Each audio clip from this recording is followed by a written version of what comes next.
스가랴서 6장 1절에서 8절까지 말씀을 함께 봉독하시겠습니다. 우시야 왕이 죽던 해에 내가 본즉 주께서 높이 들린 보좌에 앉으셨는데 그의 옷자락은 성전에 가득하였고 서랍들이 모시고 섰는데 각기 6 날개가 있어 그 둘로는 자기의 얼굴을 가리었고 그 둘로는 자기의 발을 가리었고 그 둘로는 날며 서로 불러 이르되 거룩하다 거룩하다 거룩하다 만군의 여호와여 그의 영광이 온 땅에 충만하도다 하더라. 이같이 하답하는 자의 소리로 말미암아 문지방의 터가 요동하며 성전의 연기가 충만한지라. 그때 내가 말하되 하루되 나여 망하게 되었도다. 나는 입술이 부정한 사람이요 나는 입술이 부정한 백성 중에 거주하면서 만군의 여호와이신 왕을 배웠음이로다 하였더라. 그때 그 서랍 중에 하나가 부젓가락으로 제단에서 집은 바 핀 숯을 손에 가지고 내게로 날아와서 그것을 내 입술에 대며 이르되 보라 이것이 내 입에 닿았으니 내 악이 제하여졌고 내 죄가 사하여졌느니라 하더라. 내가 또 주의 목소리를 들으니 주께서 이르시되 내가 누구를 보내며 누가 우리를 위하여 갈고 하시니 그때 내가 이르되 내가 여기 있나이다 나를 보내소서 하였더니 아멘.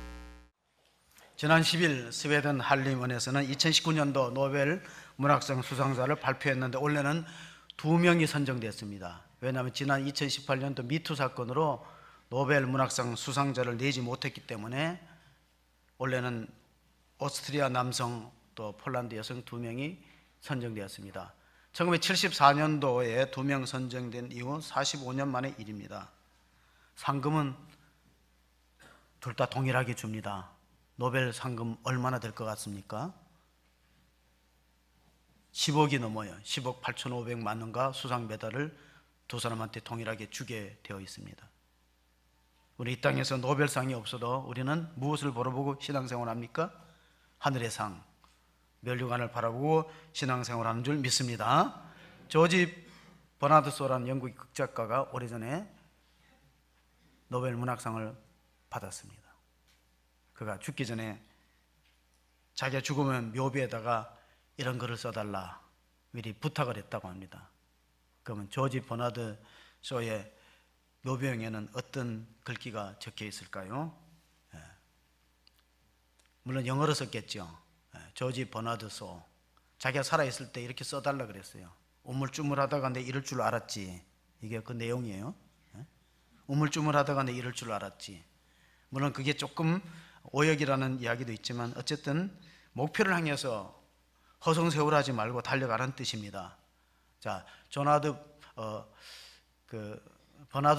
조지 버나드 소가 한 어록 가운데 이런 유명한 말이 있습니다. 세상에 있는 모든 책이 불타버린다면은 단 한 권만 남긴다면, 지구상의 모든 책이 불타버리고 단 한 권만 남긴다면은 자기는 성경 66권 가운데 욥기를 남기겠다 그랬어요.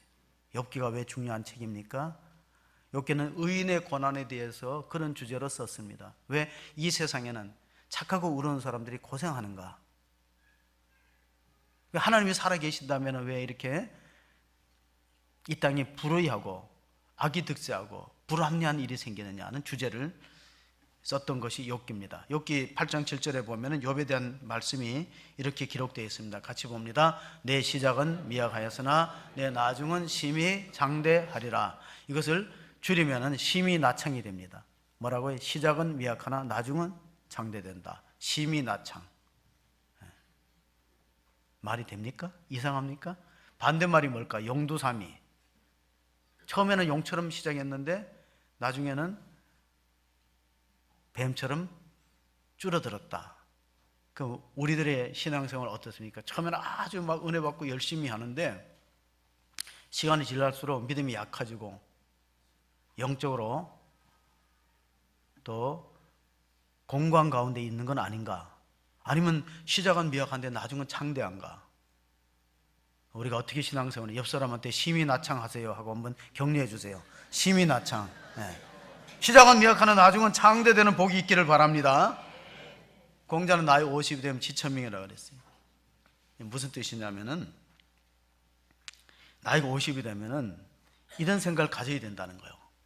내가 죽고 나면은 사람들이 나를 어떤 사람으로 기억되기를 바라는가. 나이가 어릴 때는 그런 생각 없이 살죠. 그러나 공자가 50 나이면 지천명이면 1000명을 알아야 된다.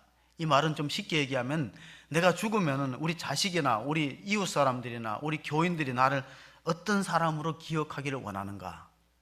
노벨상이 왜 만들어졌습니까? 스웨덴의 발명가였던 노벨이 다이아마이트를 만들어서 큰 돈을 벌었어요. 광산을 채굴할 때 그 폭약을 써서 개발하는, 그런데 거기에만 쓰여지는 게 아니에요. 이게 전쟁 무기로 쓰여집니다. 한 번은 자기가 아침에 신문을 펴니까 죽음의 상인, 파괴의 발명왕, 죽음의 상인, 파괴의 발명왕, 노벨이 죽다, 그렇게 나왔어요. 아니, 자기가 살아있는데 죽었다고 신문 기사가 나왔으니 얼마나 충격받았겠어요. 알고 보니까 이 알프레드 노벨 형의 이름이 루드비 노벨이에요. 그러니까 외국 사람들은 이름이 좀 비슷하잖아요. 자기 형이 죽었는데 기자가 오보를 낸 거예요. 가끔가다 신문이 이제 오보를 낼 때도 있잖아요. 기자가 잘못 알고 알프레드 노벨이 죽었다고 냈는데 자기는 살아있거든요. 근데 그 기사가 자기 마음에 굉장히 충격으로 다가왔어요. 죽음의 상인, 사람 죽여서 돈 번다는 거예요. 죽음의 상인, 파괴의 발명왕, 노벨이 죽다. 그래서 자기 재산을 다 기탁했어요. 94% 기탁해서 만든 상이 노벨상이야. 물론 거기는 평화상도 있고 의학상도 있고 문학상도 있지만은 5개 부문이 있지만은. 자, 오늘 본문의 말씀은 이사야에 대한 내용입니다. 이사야는 구약 가운데 예언자의 왕이라고 부를 만큼 예수님, 장차 오실 메시아에 대한 예언이 많이 들어있어요. 성경이 66권이듯이 이사야도 66장이에요. 그래서 구약의 복음서라는 말까지 들립니다. 이사야가 활동했던 때는 주전 8세기에 호세아, 아모스, 미가 이런 예언자들이 많이 나타나서 북이스라엘과 남쪽 유다에서 예언을 활동을 했습니다. 그러나 그는 어떻게 최후를 마쳤는가? 제가 말씀드렸죠. 역사의 무대에 어떻게 등장하느냐가 보다 더 중요한 것은 그가 어떻게 퇴장하느냐. 등장보다 퇴장이 중요해요. 끝이 좋아야 되는 거예요. 용두사미로 끝나지 말고 나중에 창대되기 위해인데, 이사야는 결국은 이제 므낫세라는 악독한 왕에 의해서 순교를 합니다. 그것도 톱으로 순교했어요. 그게 이스라엘의 전승인 미시나라든가 또 위경에 이사야 승천기에 보면 나와 있는데, 히브리서에는, 신약성경 히브리서에는 이렇게 기록됩니다. 히브리서 11장 37절 38절을 보시면 돌로 치는 것과 톱으로 켜는 것과 시험과 칼로 죽임을 당하고 양과 염소의 가죽을 입고 유리하여 궁핍과 환난과 학대를 받았으니 이런 사람은 세상이 감당하지 못하느니라. 그들이 강야와 산과 동굴과 터굴에 유리하였느니라. 자, 우리가 히브리서 11장을 믿음장이라고 불러요. 그러니까 신약이나 구약에서 정말로 위대한 신앙의 삶을 살았던 사람들의 기록이, 이름이 등장하는데, 거기 보면은 돌로 죽는 사람, 스데반이 돌로 순교당했죠. 톱으로 켜는 사람, 이사야가 므낫세라는 왕에 의해서 톱으로 순교를 당했어요. 그리고 칼로 죽임을 당했다. 사도행전에 보면은 예수님의 12제자 가운데 세베대의 두 아들 요한, 야고보 가운데 야고보가 첫 번째 순교자가 됩니다. 그런데 이들 모든 공통점이 뭐냐 하면은 세상이 감당할 수 없는 사람이라는 그런 영예를 얻었어요.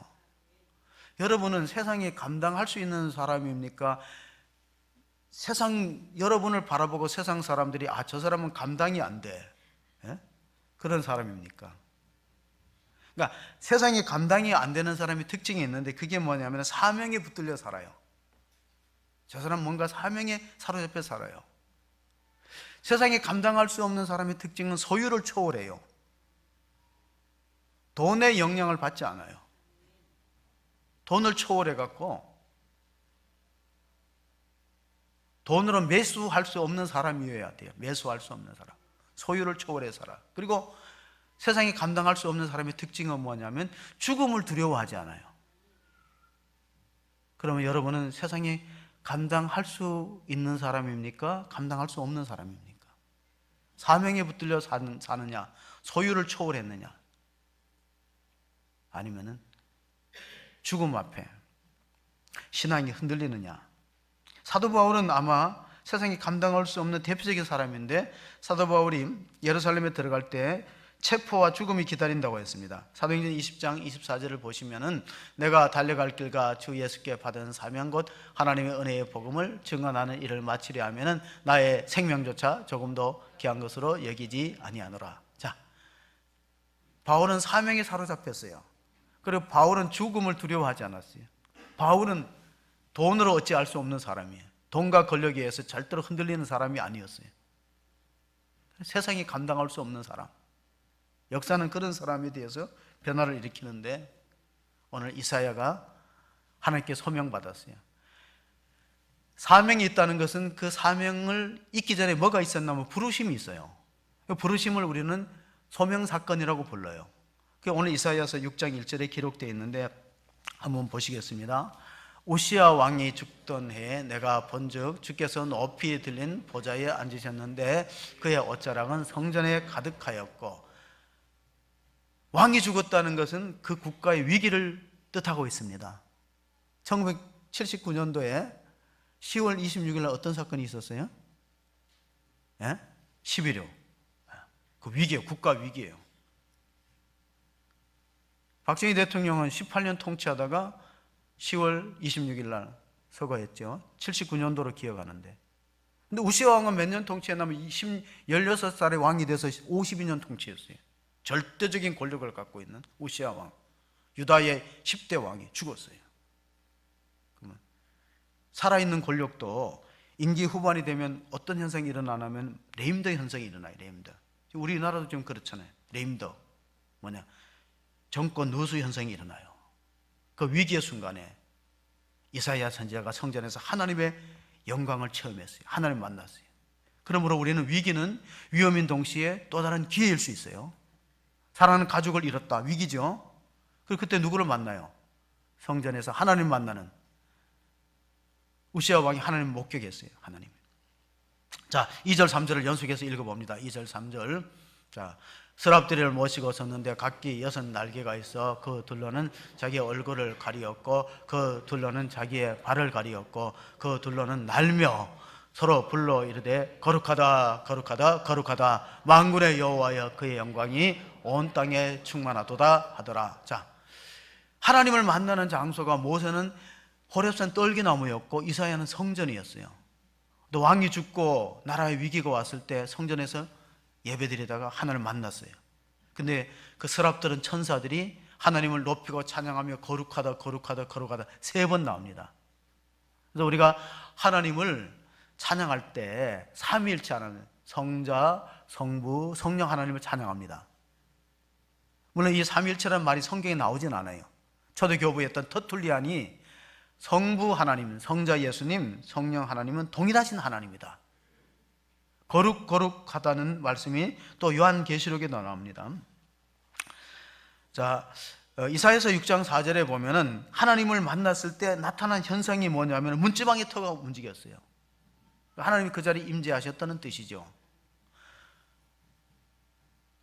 모세가 하나님을 만날 때, 시내산에서 만날 때 옹기장의 연기처럼 피어오르고 하나님의 음성이 들려오듯이 요한계시록, 성경의 마지막 책 요한계시록 4장 7절 8절에 보시면은 그 천상 예배를 드리는 장면이 나오는데 그 첫째 생물은 사자 같고 그 둘째 생물은 송아지 같고 그 셋째 생물은 얼굴이 사람 같고 그 넷째 생물은 날아가는 독수리 같은데 네 생물은 각각 6날개를 가졌고 그 안과 주위에는 눈들이 가득하더라. 그들이 밤낮 쉬지 않고 이르기를 거룩하다 거룩하다 거룩하다 주 하나님 곧 전능하신 이여 전에도 계셨고 이도 계셨고 계시고 장차 오실 이시라 하고. 자, 요한계시록에도 동일하게 거룩이 3번 반복됩니다. 요한계시록은 장차 믿는 자들이 하나님 나라 천국에 올라가면 천상 예배를 드리는 장면을 사도 요한이 예언해 오는 말씀입니다. 거기 보면은 24장로가 나오고 하나님의 보좌에 어린 양이 있고 그 어린 양 예수님과 창조주 하나님과 성령님이 거룩하게 예배드리는 구원받은 백성들의 찬송을 받는데 네 생물이 나오는데 첫째 생물은 사자 같고 모양이에요. 그게 7절이죠. 둘째 생물은 송아지 같고, 셋째 생물은 사람 같으니, 넷째는 독수리 같다. 이게 사복음서입니다. 제가 새벽마다 요한복음을 읽어가는데 요한복음의 별명이 있어요. 요한복음의 별명은 독수리 복음서다. 왜? 독수리는 하늘을 높이 날듯이 요한복음서는 다른 공간 복음서 마태, 마가, 누가와 달리 영적인 복음서고, 예수님의 두 가지 성품 가운데 인성과 신성이 있는데 신성 쪽에 많이 집중돼서 쓰여진 책이 요한복음이에요. 그러니까 우리가 이단이라고 했을 때 둘 중에 하나를 부인하면 이단이 됩니다. 예수님은 참 하나님이시며 참 사람인데 그 하나를 약화시켜버리면 이단이 되는 것이죠. 그 사자 같아 하는 건 뭐냐면 마태복음이 그 왕으로 오신 예수님, 만왕의 왕으로 오신 예수님이에요. 왜? 사자가 밀림의 왕이니까. 그래서 마태복음을 사자복음서라고 했어요. 두 번째, 송아지 모양 같아. 송아지는 종의 모습을 가지고 주인을 위해서 열심히 수고해요.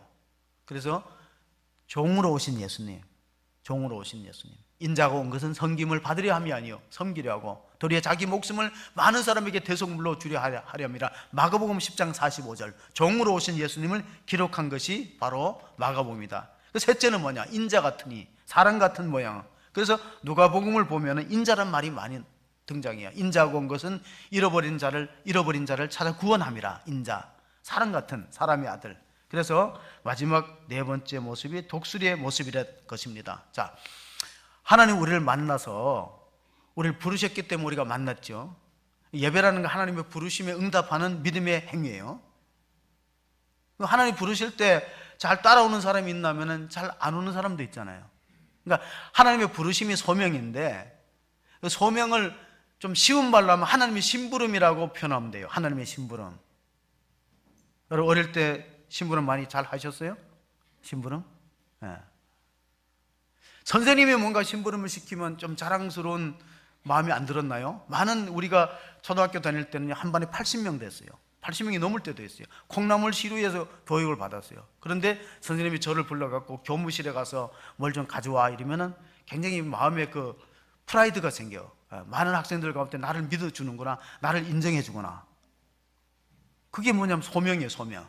그러니까 소명이라는 것은, 하나님의 소명이라는 것은 꼭 성직자에게 해당되는 거 아니에요. 평신도에게도 소명이 있고, 루터 같은 사람은 직업도 소명이라 그랬어요. 여러분이 하시는 사업, 직업도 하나님이 부르십니다. 보케이션, 독일말로 보카치, 라틴말로 보카치오. 우리가 또 영어나 독일 꺼내는 보케이션을 말해서 그 소명이거든요. 다 우리가 소명받고 하나님의 부르심을 받아서 이 자리에 온 줄로 믿으시기 바랍니다. 소명을 쉬운 말로 하면 하나님 심부름이에요. 근데 심부름을 잘하는 사람이 있고 심부름을 엉터리로 하는 사람이 있어요. 자, 하나님 오늘 우리가 예배로 부르셔서 소명을 줬는데 여기 안 온 사람도 있잖아요. 제가 어릴 때 가장 하기 싫었던 심부름이 있는데 어른들이 막걸리 사오라는 거. 8살 때 내가 그런 심부름 했거든요. 근데 이 옛날 막걸리는 양조장에서 술 도가에 갖고 노란색 알루미늄 주전자를 가지고 받아와요.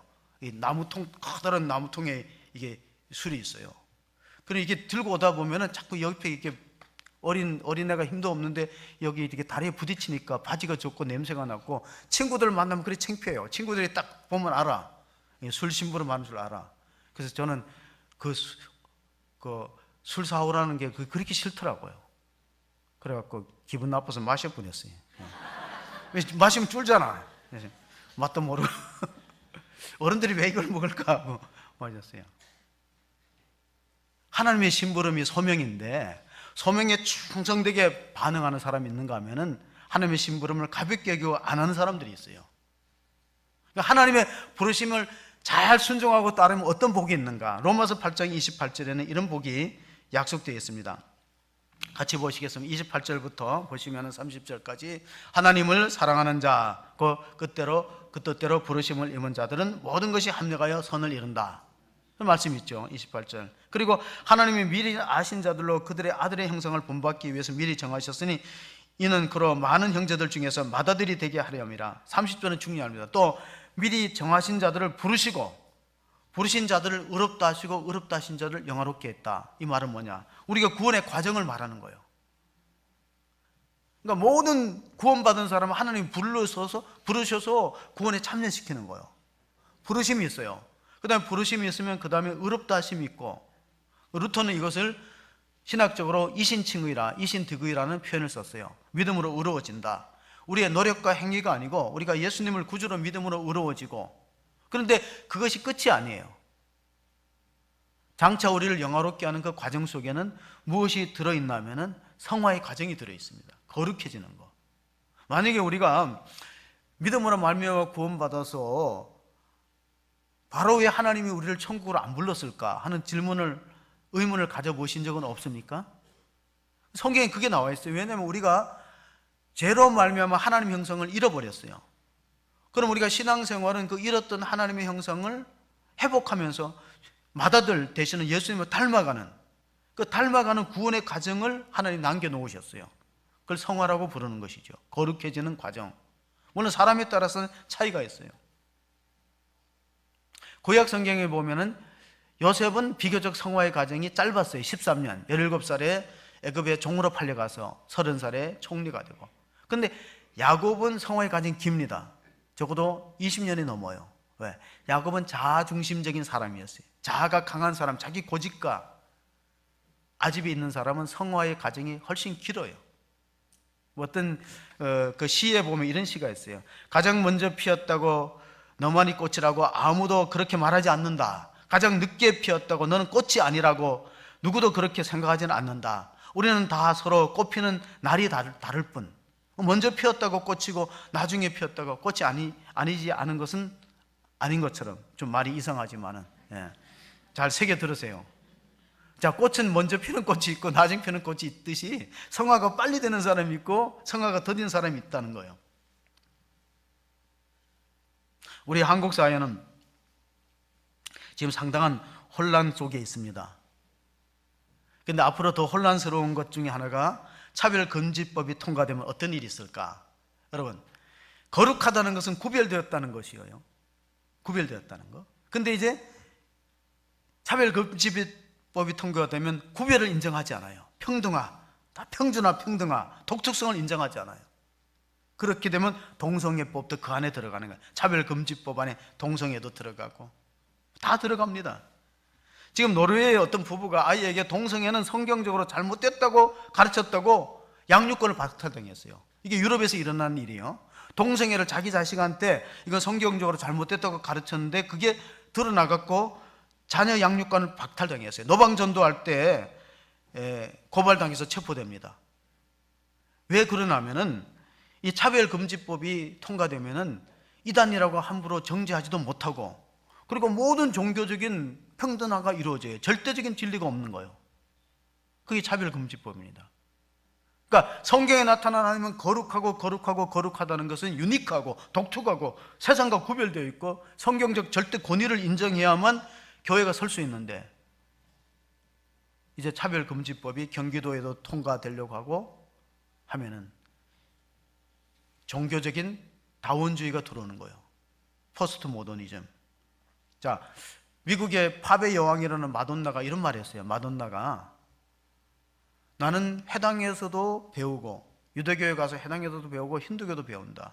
모든 길은 하나님에게로 통한다. 이 말은 이렇습니다. 쉽게 얘기하면 불교를 믿든 기독교를 믿든 마호멧, 이슬람을 믿든 유교를 믿든 다 정상에 가면 만난다. 근데 우리는 성경 그걸 인정하지 않아요. 그러니까 교회에 대해서 돌을 던지고 비난하고 독선적이라고 말하지요. 사도행전 4장 12절에 천하 인간의 구원받을 만한 다른 이름을 우리에게 주신 적이 없어요. 예수 외에는. 독일의 경거주의 학자였던 스페너가 국가가 교회를 통제하는 순간에 교회는 망한다. 이제 유럽 국가나 지금 이제 기독교 사회주의를 하는 나라를 보면요, 이게 처음에는 유신론적인 사회주의인데 가다가 보면 점점 이 무신론으로 흘러가게 돼요. 왜냐하면 국가가 경제나 종교나 다 통제하는 시스템이 되면은, 그러면은 결국은 하나님이 없는 그러한 종속된 길을 걸어갈 수밖에 없는 것입니다. 그리고 국가가 자원을 처분하는 권리를 많이 갖게 되면은 생산자들은 세금의 부담 때문에 그 일을 기피하게 돼요. 그럼 어떻게 될까요? 사회주의 국가가 왜 가난해지는가? 공산주의 국가가 원래 이론은 지상낙원으로 평등하게 다 잘 살자는 이론인데 왜 실제로 북한이 가난해지나 하면 생산자에게 과도한 세금을 물리니까 그 리스크가 많은 그런 생산업에 종사하려고 안 합니다. 배급이나 국가에 주는 혜택을 받으려고 하고. 자, 자본주의는 왜 경제가 발전하느냐? 경제라는 건 시장 경제의 자유를 인정해 줘갖고 한 개인이 리스크, 부담을 안고 이윤을 창출해야 경제가 발전하는데 그 무역의 수지가 생기는데 관주도로 다 가고 국가에서 간섭하면 안 하려고 그러죠. 그리고 과도한 세금 때문에 복지 정책을 할 때는 처음에는 국민들이 좋다 그래요. 근데 남미라든가 유럽을 보면은 사람들이 얼마나 이중적이냐면요, 그리스 사람들이 세금을 많이 거둔다고 불평하지만 정부의 지원금을 받아요. 모순됐잖아요. 왜? 세금 많이 거둔다고 불평하는데 정부 지원금을 서로 받으려고 그래요.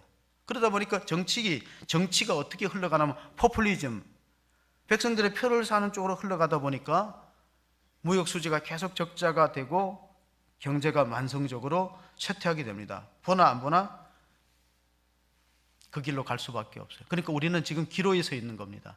잘 생각해 보셔서 사회주의 노선을 따라가면 어떻게 될 것이냐, 시장 경제와 민주주의를 채택할 것이냐, 우리가 선택에 달려 있습니다.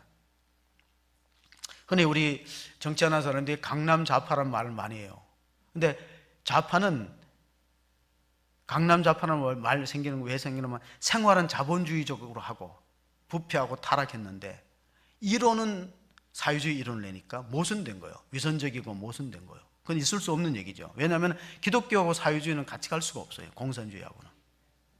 절대 같이 갈 수 없어요. 하나가 사라질 수밖에 없는 구조를 갖고 있습니다. 자, 오늘 5절의 말씀 한번 읽어보면은 이런 말씀이 있습니다. 5절의 말씀, 6장 5절의 말씀이 있습니다. 그때 내가 말하되 하루다 나여 망하게 되었도다. 나는 입술이 부정한 사람이요 나는 입술이 부정한 백성 중에 거주하면서 만군의 여호와이신 왕을 배웠음이로다 하였더라. 자, 인간은 자기의 본질을 언제 아냐면은 하나님 만날 때, 하나님 앞에 대면해 볼 때 내가 죄인이구나 깨닫게 되는 거예요. 그 전까지는 죄를 인정하려고 하지 않습니다. 자기 잘못을 부인하고 여러 가지 탈법과 부정을 하면서도 끝내 부인할 수밖에 없는 것이 인간이 갖고 있는 죄의 속성이고 부패하고 타락한 그런 모습입니다. 찬송가 가운데 보면 우리가 이런 가사가 있어요. 물 가지고 날 씻든지 불 가지고 태우든지 내 안가박 다 닦으사 내 모든 죄 멸하소서.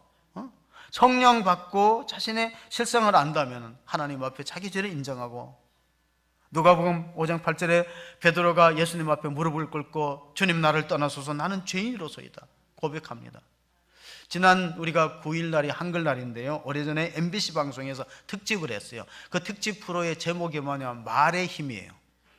오래전이라서 안 보신 분도 있고 또 혹 보신 분도 있는데, 아나운서실에다가 그 말을 갓 지은 밥에다가 말을 사랑합니다는 말하고 미워한다, 짜증나 이런 말 하면은 4주 지나고 어떻게 변화가 되는가. 한번 혹시 사진을, 우리가 이제 동영상을 보면 이해가 쉬운데 사진을 보면요, 저렇게 이제 고맙습니다, 짜증나 이런 말을 4주 동안 들려줬대요, 반복적으로. 그럼 나중에 저렇게 달라진대요. 어떻게 달라지냐면은 딱 열고 냄새를 맡아보니까 이 사랑합니다, 고마워 말을 반복적으로 들었던 것은 누룩처럼 구수하고 좋은 냄새가 났어요, 실제로 해보니까. 그 다음에 짜증나, 미워, 너무 싫어하는 데는 완전히 썩어서 냄새를 맡을 수가 없어요. 근데 이게 여기만 그렇게 된 게 아니고 양파를 가지고도 시험해 봤어요. 양파를 담아갖고 물에다가 담아서, 여러분 가지가 현명하게 차이 나죠. 뿌리가 현명하게 차이 납니다. 이쪽은 뿌리가 무성하고 잘 자라요, 사랑한다는. 근데 저쪽은 물이 탁해지고 뿌옇고 미워 싫어하는 데는 뿌리가 잘 자라지 않아요. 말할 수 없는 생명체도 인간의 말에 반응한다는 거예요. 말에 반응한다는 거예요. 얼마나 무서운 결과인지. 이게 10월 9일 날 MBC에서 특집으로 말의 힘, 말이 갖고 있는 힘. 근데 인간의 몸은 70%가 뭐로 돼 있어요? 말 조심하세요. 자녀들한테 상처 주거나 극단적인 말 하지 말고 교회 안에서 덕스러운 말하고 위로하는 말, 배려하는 말을 해야 되는데 우리는 자꾸 배설하는 말이에요. 우리나라의 언어가 엄청나게 오염되어 있어요. 아이들이 보면은, 중고등학생들 아이들이 절반이 욕이에요. 초등학교도 지금 성 문제가 생기고 있어요. 심각합니다. 초등학교도 이제 성문제가 생겨요. 이제 중학생 때 일어났던 일들이 초등학교 교실에서 일어나요. 참 정신 차리고 가르쳐야 되는 그런 위치에 우리가 서 있습니다. 신학교를 가면요, 입학할 때 가장 중요한 게 뭐냐면은 그가 얼마나 성경을 많이 아느냐, 또 뭐 지식이 많으냐, 이게 아니에요.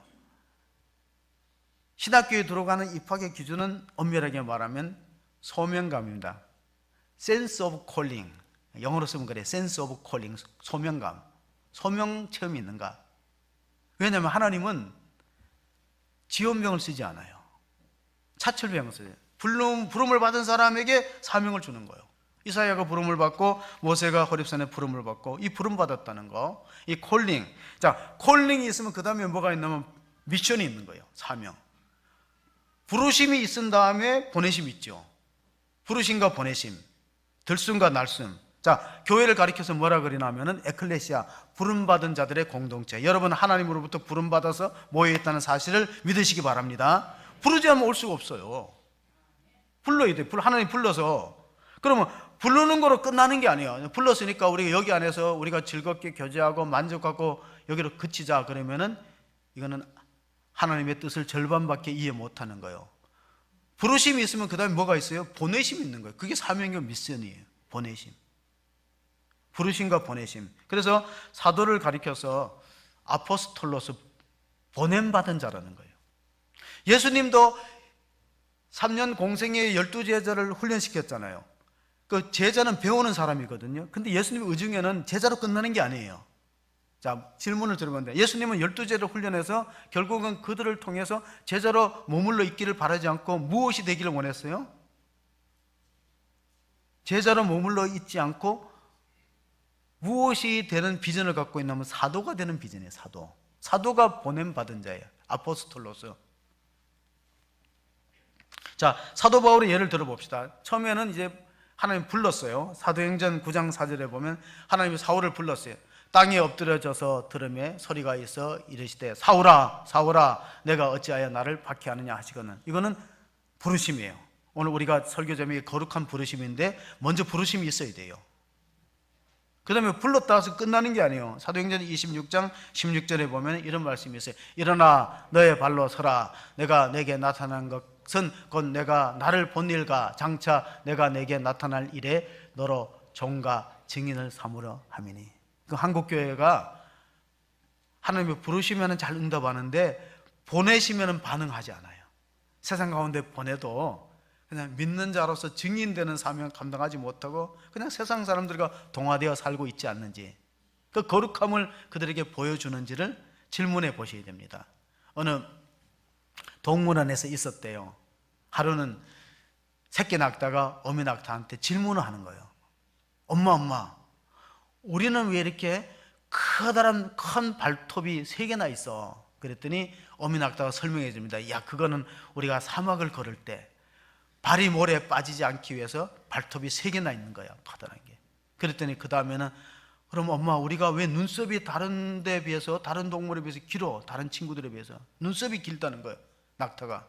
그랬더니 어미가 그걸 친절하게 설명해 줘. 그거는 말이야, 사막에 모래바람이 불으니까 눈에 들어오지 말라고 막는 거야. 그럼 엄마 우리 등어리는 왜 이렇게 커다란 보기 싫은 혹 같은 게 있어? 아, 그거는 우리가 사막을 걸어갈 때 여기다 영양분을 저장해 갖고 음식이 없을 때 그걸 버티게 하고 우리 살려주는 좋은 거야. 그랬더니 그럼 엄마 왜 우리는 동물원에 있는 거야? 사막에 가야지. 사막, 광야 같은 사막. 오늘 우리가 우리의 교회 현주소가 그래요. 우리는 정말 세상의 증인으로 가야 되는데, 그래서 맡은 자에게 구할 것은 충성이다 그랬습니다. 하나님은 각자 심부름이 달라요. 베드로는 유대인의 사도로 부르심을 받았고 바울은 이방인의 사도로 부름 받았어요. 그렇다고 바울이 이방인만 골라 전도한 건 아니에요. 동족들도 전도를 한 거예요. 우리는 선교사를 위해서 기도하고 물질로 헌신하는 아름다운 성도들이 많아요. 그렇지만 우리 또 주변에도 복음을 전할 책임이 있는 거예요. 자, 하나님 우리를 왜 부르셨는가? 디모데전서 1장 12절 한번 보시겠습니다. 나를 능하게 하신 그리스도 예수 우리 주께 내가 감사함은 나를 충성되이 여겨 내게 직분을 맡기심이니. 여러분, 직분을 중요하게 여기시기 바랍니다. 왜냐하면 직분이 왜 중요하냐면은 묘비명에 돌아가시면 묘비명에다가 회사 대표 안 써요. 사장 아무개 그렇게 쓰는 거 없어요. 집사 아무개 지명, 장로 아무개 지명, 또 아무것도 없으면 성도라고 불러요. 성도. 아마 그리고 우리가 요즘에 화장을 많이 하지만 이 관에 덮는 관보 있잖아요. 관보도 보면은 십자가를 이제 교회 다니는 사람 십자가 밑에 성도 아무개, 내가 직분이 없더라도 성도라고 부르지. 성도 아무개에 이렇게 쓰고 그러잖아요. 직분을 충성되게 여겨야 되는데, 그게 우리가 하나님께 소명받아서 있기 때문에 그래요. 하나님은 어떤 사람에게 직분을 준다고 해요? 충성스러운 사람, 성실한 사람. 테레사 수녀가 한 유명한 말이 있어요. 하나님은 우리를 성공, 석세스풀로 부르시지 않고 페이스풀로 불렀다. 페이스풀이 성실하다, 충성되다는 뜻이에요. 그리고 석세스풀은 성공하다는 거예요. 성공으로 부른 것은 아니에요. 그런데 우리가 하나님 부르심 앞에 어떻게 반응합니까? 모태신앙자들이 연말 연초에 교회에 뭘 맡기려면 못해요. 그래서 모태신앙이라는 말까지 하는데, 사도 바울처럼 자기가 회심하고 하나님의 부르심을 선명하게 아는 성도가 있는가 하면 하나님 언제 나를 불렀는지 잘 모를 수가 있어요. 여러분, 자전거를 이제 배우잖아요. 우리 자전거 타시는 분도 있는데, 자전거가 영어로 뭐예요? 사이클이요. 그 자전거를 못 탄다는 건 영어로 뭐예요? 난 자전거를 못 탄다, 영어가 있어요. 모터사이클.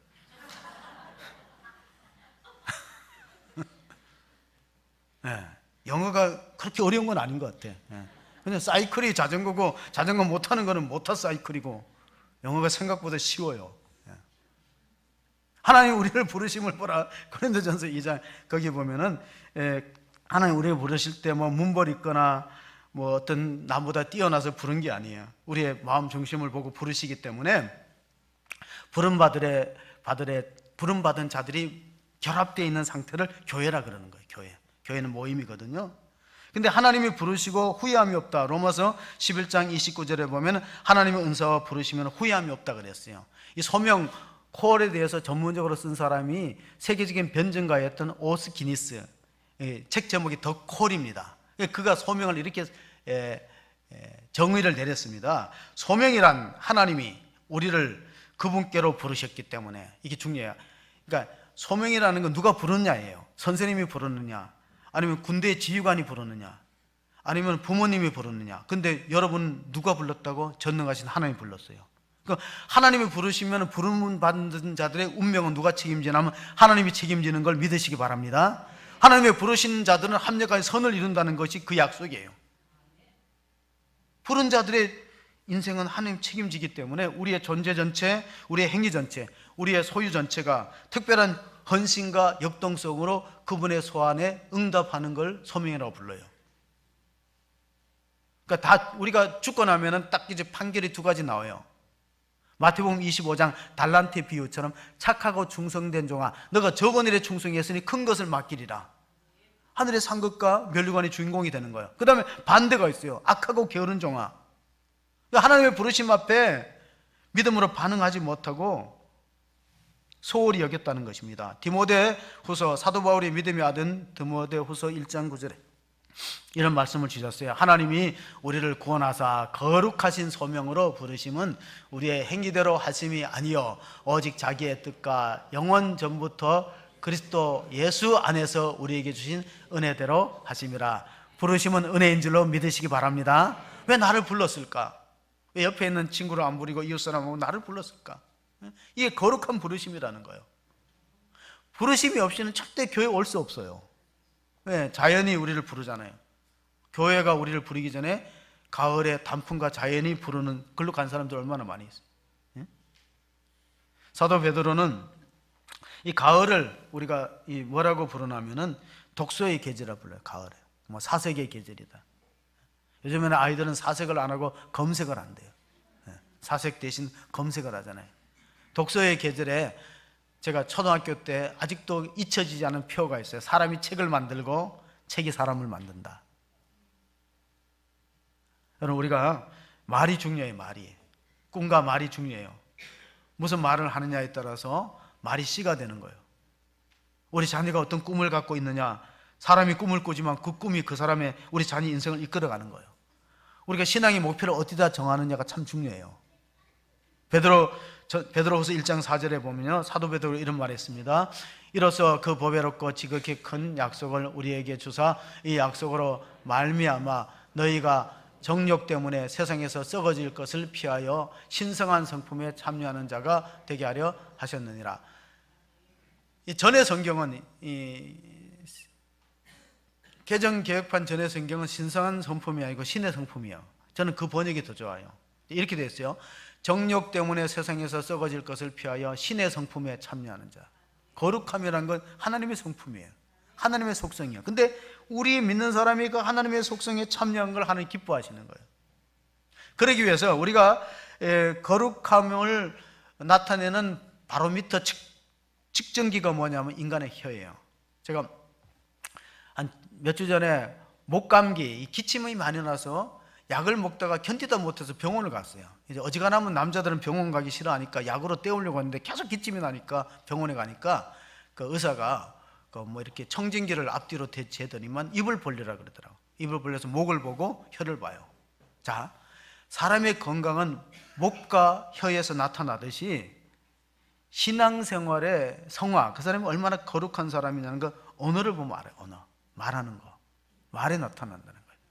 덕스러운 말, 은혜스러운 말을 하느냐. 우리 혀라는 건 믿음의 온도계와 같아요. 목구멍이라는 것은 그 사람의 건강의 지표예요. 로마서 3장 13절에 보면 그 목구멍은 열린 무덤과 같다, 그런 표현이 있어요. 세상 사람들은 저주하고 남을 미워하고 비난하고 공격하고 그런 말 얼마나 많이 합니까? 이사야 선지자 끝으로 하나님의 부르심 앞에 응답할 때 이렇게 6장 8절에 이런 응답을 했습니다. 내가 또 주의 목소리를 들으니 주께서 이르시되 내가 누구를 보내며 누가 우리를 위하여 갈고 하시니 그때 내가 이르되 내가 여기 있나이다 나를 보내소서 하였더니. 자, 나를 보내달라는 건 사명이에요. 그런데 사명만 알아서는 안 돼요. 소명이 먼저 전제돼야 돼요. 하나님 부르시지 않았는데 우리가 갈 수 있어요? 그런데 이제 하나님 불러갖고 뭘 맡기려고 그러면은 대부분의 사람들은 잘 안 가려고 하죠.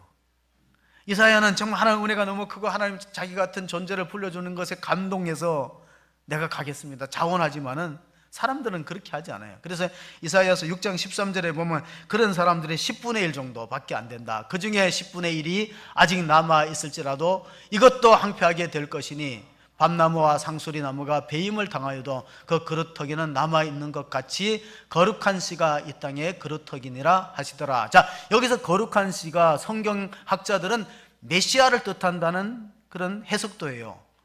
거룩한 씨가 결국은 아브라함의 후손으로 만민에게 구원을 주실 메시아다. 그러나 어떻게 보면 이스라엘 민족에게, 바알에게, 우상에게 무릎을 꿇지 않은 7,000명 남아있는 자들, 남은 그루터기, 그 사람들이 이스라엘 나라의 명맥을 유지하듯이 교회도 그래요. 10분의 1. 여러분, 모든 성도들이 하나님의 부르심 소명 앞에 믿음으로 응답하고 헌신하지 않아요. 10분의 1 정도 거룩한 씨가 되어서, 그루터기가 되어서 이 사람들이 교회를 지키는 것이에요. 앞으로 한국교회는 교인이 줄어지는 것도 심각한데 더 심각한 것은 거룩한 영향력을 상실하는 거예요. 10분의 1이 없다는 거예요. 10분의 1. 200명이면 20명이 거룩한 씨가 되어서, 거룩한 씨, 남은 그루터기가 되어가지고 교회를 지키는 그런 역할을 감당해야 되는데 그게 점점 약화되고 있어요. 주여 나를 보내소서 내가 여기 있나는 자원하는 일꾼들이 없어지고 있는 실정이라는 겁니다. 개신교의 역사를 보면 1885년도 4월 5일 날, 지금은 인천항인데 그 당시에 제물포항에 부활절 아침에 2명의 선교사가 왔어요. 여러분 잘 아는 장로교 언더우드와 감리교 아펜셀러 선교사가 왔어요. 언더우드는 총각으로 오고 아펜셀러는 부부가 왔어요. 그 한국에서 이제 선교 활동을 하는데, 우리가 85년도 이전에 주목을 해야 될 것이 있는데 바로 그때, 그 이전에 2, 3년 전에 누가 있었냐면 이수정이라는 사람이 신사유람단으로 일본에 갔고 전도를 받았어요. 자기는 전도를 안 받으려고 그렇게 결심하고 일본으로 갔는데 일본의 농학 박사가 이렇게 설명했어요. 유교의 공자는 호롱불과 같다. 집안을 한이 밝힌다. 유교의 공자는 호롱불과 같아서 집안을 밝히지만은 그리스도 예수는 온 세상을 비추는 태양빛과 같아. 어떻게 할 거냐? 왜냐하면 그 당시엔 다 우리가 유교를 믿었잖아요. 유교는 호롱불과 같아서 집안을 밝히지만 예수 그리스도는 세상의 빛으로 오신 하나님의 아들이기 때문에 태양빛과 같다. 그래서 이수정이가 세례를 받고 교인이 됐어요. 그러니까 이제 이 조선을 생각하면 일본의 신사유람단으로 왔는데, 그때는 일본이 메이지 유신을 해갖고 많이 이제 서구 문물을 받아들여서 발전했잖아요. 우리나라보다. 우리나라 땅을 생각하니 너무 마음이 아픈 거예요. 그래서 미국 선교부에다 편지를 보냅니다. 조선은 미신과 가난과 질병에 시달리고 있다. 그러니까 미국에서 선교사를 조선 땅에 보내줬으면 좋겠다. 근데 이게 잡지에 나옵니다. 미셔너리 리브라는 잡지에 나오는데, 그때 언더우드가 읽어요. 그 성경, 그 잡지에 투고된 글을 읽어요. 이수정이가 보낸 편지 글을 읽는데, 언더우드는 하나님 앞에 서원하기를 인도 선교사로 가려고 인도 언어를 익히고 인도의 모든 풍습을 미리 공부해서 인도 가려고 준비했는데, 그 조선에, 그래서 도서관에서 조선을 찾아보니까, 여러분 우리나라가 그때 얼마나 작았냐면은 언더우드가 도서관에 가서 지도를 펴놓고 세계 지도를 펴놓고 코리아를 찾으니까 눈에 안 띄어. 친구가 뭐 하는 거냐 그러니까, 이 코리아라는 나라가 어디 있냐 그러니까, 그래 찾았어요. 극동의 조그만 나라. 그래서 기도합니다. 하나님, 저는 인도를 가는데 조선 땅에 참 선교사가 필요한 것 같으니까 보내주십시오. 근데 성령께서 감동하셔서 이사야처럼, 주여 우리를 위해서 누가 갈고 내가 여기 있나이다, 나를 보내소서. 그 이사야 6장 8절의 말씀이 가슴에 꽂히는 거예요. 그래갖고 인도 선교를 포기하고 우리나라에 왔어요. 지금은 아무것도 보이지 않는 땅, 나무 한 그루서 제대로 주여 지금은 아무것도 보이지 않습니다. 메마르고 가난한 땅, 나무 한 그루조차 시원하게 자라지 못하는 땅에 떨어졌습니다. 태평양을 어떻게 건너왔는지, 이게 언더우드가 우리나라에 들어와서 썼던 기도문이 지금도 전해지고 있어요. 여러분, 이분들이 하나님께 소명을 받고 부르심에 응답했기 때문에, 그래서 이제 우리가 뭐 연희 전문학교도 생기고, 아펜셀러, 우리 그 제자 상기반이 이제 아펜셀러 기념관을 가려고 해요. 아펜셀러는 감리교 선교사로 왔다가 성경 번역에 관심 갖고 교육 사업, 의료, 한국에 와서 그런 활동을 하다가 목포에서 배를 타고 성경 번역하려고 갔다가 선영 번역하는 위원회에 참석하다가 백길이 충돌합니다. 그게 어청도라는 바다예요. 충청도. 어청도에 백길이 충돌해갖고 자신은 탈출할 수 있는 시간이 충분히 있는데, 지하 3등실에 자기 조수하고 이화 학당, 그 당시에 학당이니 이화 학당이라는 여학생을 구조하려고 내려갔다가 변을 당했어요. 자, 아펜셀러가 죽고 미국에 이 소식이 전해지니까 14살 먹은 아들이 시험이 들었어요. 아버지가 웬 나도 알지 못하는 그 조선이라는 미개한 땅에 갖고 저렇게 바다에서 목숨을 잃었으니까 하나님이 살아계신가? 하나님이 살아계시면 우리 아버지를 왜 못 구해주고 못 지켜줬는가? 신앙적으로 방황해요. 14살 먹은 아들이 아펜셀러 아들이. 나중에 결국은 그 아들도 믿음을 회복했고 배제학당의 교장으로 오셨어요. 여러분, 하나님 부르심 앞에 어떻게 응답해야 될 것인가? 우리는 잘 생각해 보시면서, 천사가 오늘 스랍들에 대한 하나님 찬양하는 이야기를 들었는데, 천사가 자기 자리를 떠나면은 그럼 어떻게 될까요? 그게 사탄의 기원이 됩니다. 이사야서 14장에 나옵니다. 사탄의 기원. 사탄은 자기 처소를 떠났어. 자기가 하나님 주시는 소명의 자리를 지키지 못했다는 겁니다. 오늘날의 교회의 위기는 거룩성의 상실이고, 오래전에 우리나라에 왔던 요한 바오로 2세가 한 말입니다. 인간의 가장 중요한 적은 가난도 전쟁도 아니다, 거룩함에 대한 포기다 그랬어요. 사람들은 거룩하고 구별되게 살기를 싫어하고 부담으로 느껴요. 거룩이라는 하나님이 우리 삶의 중심에 들어오시겠다는 초청장이라면은, 칼 바르트는 죽음은 하나님의 소환장이라 그랬어요. 여러분, 죽음이란 게 뭐냐고요? 하나님이 우리를 소환하는 거예요. 심부름을 보냈는데 심부름에 충실하지 않으면 오라고 부르는 거예요. 그게 죽음이에요. 너 이제 그만 살고 와라. 하나님이 소명을 주고 이 땅에 보냈는데 뭐 게으르고 나태하고 적당히 있으니까 그럼 소환하는 거예요. 죽음이란 하나님의 소환장을 보내는 거고, 거룩이라는 것은 우리 삶의 중심이 하나님을 모시라는 초대장이에요. 우리 끝으로 유다서를 읽어보면은 왜 천사가 자기 자리를 떠나면 어떻게 되는가 하는 말씀을 읽어보시겠습니다. 또 자기 지위를 지키지 아니하고 자기 처소를 떠난 천사들을 큰 날의 심판까지 영원한 결박으로 흑암에 가두셨으며, 사람들은 하나님 주신 직분의 자를 잘 못 지킵니다. 부르신 곳에서 우리가 하나님께 예배합니다. 복음성가 있죠. 부르신 곳에서. 그러니까 부르신 곳에서 충성스럽게 예배하는 사람들이 줄어들고 있어요. 조그만 이유로 옮기고 떠나고. 우리가 6.25 전쟁 가운데서도 우리나라를 공산화 되지 않고 지킬 수 있었던 원인 중에 하나가 한 병사의 자리 지킴에 있다, 그렇게 알려지고 있어요. 자, 이제 끝나는 시간이 다가왔으니까 눈을 결론적으로 크게 뜨시고, 더글라스 메가드가 유엔 사령관으로 우리나라에 와서 전선을 시찰했어요. 망원경으로 이렇게